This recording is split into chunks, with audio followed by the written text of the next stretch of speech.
We do need to take out the bumper, so all of these have to come off. We're missing one, and there's one or two there. This side, I'm gonna pull it out.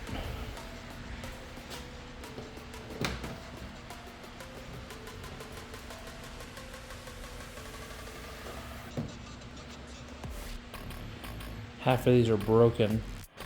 Okay, so once you get the clips off of there, there's a single 10mm bolt for this.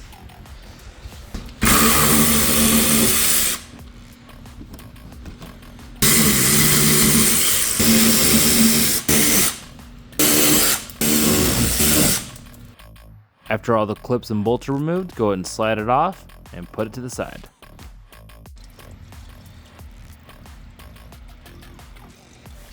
Alright, go ahead and take this clip out here and a couple bolts here and slide that out.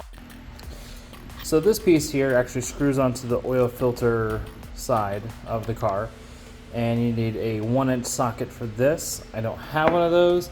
I do have a 25mm wrench, which is the closest I have, and it fits pretty snug.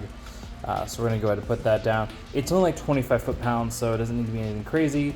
Again, this is gonna take place of where your oil filter normally would sit, and then this is gonna sit on top of it through here. So yeah. Okay, so all that hardware it comes with, it's gonna have a couple nuts, and then what you're gonna do is run the bolt through, and then between the bolt and the bracket, you're gonna put a rubber insulator, then the lock nut up here, and then you can cinch all that stuff down. You do that here and here, and you'll end up doing it at the top too. They're gonna give you 2 of these Bonnie barrel clip thingy dealios with a thread insert in it. You literally just drop it in here. Okay, so once it lines up, you'll hear it clip right in, and then now when we put this, it's a 34 row, so she's a bit big. Right there.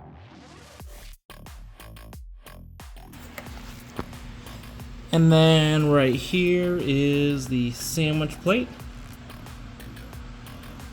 And like I said, that oil filter piece will screw on to the factory oil filter housing piece through the sandwich plate, and that's what you tighten down. And then these go to the oil cooler. Oil filter on top of that stud. New crush washer. And now it's time to go ahead and fill up the oil and check for leaks. Alright, so I'm going to take this after.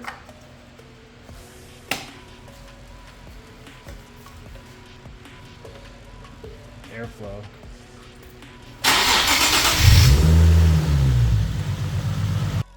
Go ahead and make sure it's not leaking. And stock, you're looking at 5.2 quart or 4.9 liters. We're now sitting at 7.4 quart or 7 liters. That's a 42% oil increase capacity. Just make sure you put everything back together, make sure there's not leaking, and then go ahead and get it warmed up. Go for a test drive. Now, I installed the oil cooler a few weeks ago, so let's talk about everything. Now, this is my oil temp at idle. Just chilling during the evening. It wasn't even that hot outside. And as you know, the VQs run very hot. So now that the oil cooler is installed, I stay closer to 180, pretty much no matter what. Just remember, if you're in hot climate and you have a VQ, make sure the oil cooler is your highest priority. A cool engine is a safe engine. A safe engine's a happy engine. 10 out of 10 would recommend this first. But with that being said, guys, take care. Enjoy the rest of your weekend, and I'll see you guys on the next video.